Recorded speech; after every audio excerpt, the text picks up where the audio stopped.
நான் ரொம்ப நாளாகவே இந்த ஃபோட்டோ வாங்கணும்னு நினச்சிட்டு இருந்தேன். பார்த்தா ரொம்ப குட்டியாக அமைஞ்சிருச்சு. இன்றைக்கி வெள்ளிக்கிழமை அதுவுமா வீட்டுக்கு வந்ததில் ரொம்ப சந்தோஷம்.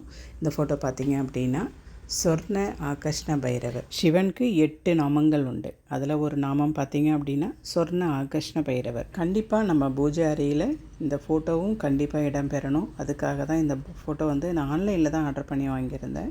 ரொம்ப நாளாகவே இந்த ஃபோட்டோ வாங்கணும்னு நினச்சேன். எங்கே கேட்டாலுமே இந்த ஃபோட்டோ இல்லை அப்படின்ற மாதிரி தான் இருந்துச்சு. அப்புறம் சர்ச் பண்ணி நான் ஆன்லைனில் தான் வாங்கினேன். கரெக்டாக இன்றைக்கி வெள்ளிக்கிழமை எனக்கு கிடச்சிது. நேற்று வந்துருந்துச்சுன்னா இது குபேர பூஜையிலே நான் வழிபாடு பண்ணியிருப்பேன். பட் பரவாயில்ல, இன்றைக்கி வந்ததில் ரொம்ப சந்தோஷம். இன்றைக்கி வச்சு இன்றைக்கி நம்ம வெள்ளிக்கிழமை அப்படிங்கிறதால இது மகாலட்சுமிக்கு ரொம்ப ஒரு உகந்த நாள். இன்றைக்கே நான் பூஜை ரூமில் ஒரு இடத்த ரெடி பண்ணி வச்சுட்டேன். ரொம்ப ஒரு அம்சமான இடமாக கரெக்டாக முருகனுக்கும் பக்கத்துலேயே வச்சுட்டேன் அந்த ஃபோட்டோவை. சிம்பிளாக தான், நம்ம பெருசாக படைக்க முடியாது இல்லையா? அதனால் பிரசாதம் பார்த்திங்கன்னா ஒரு பால் மட்டும் வச்சு இன்றைக்கி அப்படியே பூஜை பண்ணிட்டேன். குபேரர் பூஜை பண்ணும்பொழுது கண்டிப்பாக இந்த ஃபோட்டோவையும் எடுத்து வச்சு நம்ம குபேரர் பூஜை பண்ணலாம். ரொம்ப ரொம்ப நல்லது. ஏன்னாக்கா மகாலட்சுமிக்கும் குபேரருக்கும் இந்த செல்வத்துக்கெல்லாம் அதிபதியான ஒரு பதவியை கொடுத்தது பார்த்திங்க அப்படின்னா இந்த சொர்ண ஆகர்ஷ்ண பைரவர் தான். அதனால் இந்த ஃபோட்டோ கண்டிப்பாக வீட்டில் இருக்கிறது நமக்கு செல்வ வளத்தை இன்னும் அதிகரிக்கும். இவருக்கு உகந்த நாள் பார்த்திங்க அப்படின்னா வளர்பிறை அஷ்டமி தினங்களில் இவருக்கு பூஜை பண்ணுறது இன்னும் கூடுதல் பலன் கிடைக்கும். அவங்கவுங்களுக்கு ஒரு முக்கியமான நாள் இருக்கும் பார்த்திங்களா?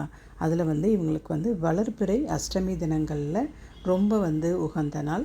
அன்னைக்கு பூஜைக்கு பார்த்திங்க அப்படின்னா சிவப்பு நிற அரளி கொண்டு பூஜை பண்ணுறது ரொம்ப நல்லது. பிரசாதம் பார்த்திங்க அப்படின்னா மாதுளை வைக்கலாம். நான் நேற்று மாதுளை வச்சதால் இன்றைக்கி பால் வச்சு வழிபாடு பண்ணிட்டேன்.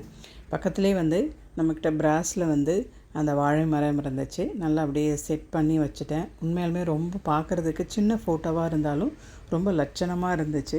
ரொம்ப அம்சமாகவும் இருக்குது. அதுக்கான இடமும் கரெக்டாக அமைஞ்சிருச்சு. இங்கேருந்த சிவன் செட்டு ஃபுல்லாகவே அப்படியே ரைட் சைடு மாற்றிட்டேன். அதுவுமே பார்க்குறதுக்கு ரொம்ப ஈக்குவலாக அழகாக இருக்குது பார்க்குறதுக்கு. இந்த பக்கம் இப்போ இருந்த இடத்துல இந்த ஃபோட்டோ வச்சுட்டேன். இதுவும் பார்க்குறதுக்கு ரொம்ப அழகாக தான் இருக்குது.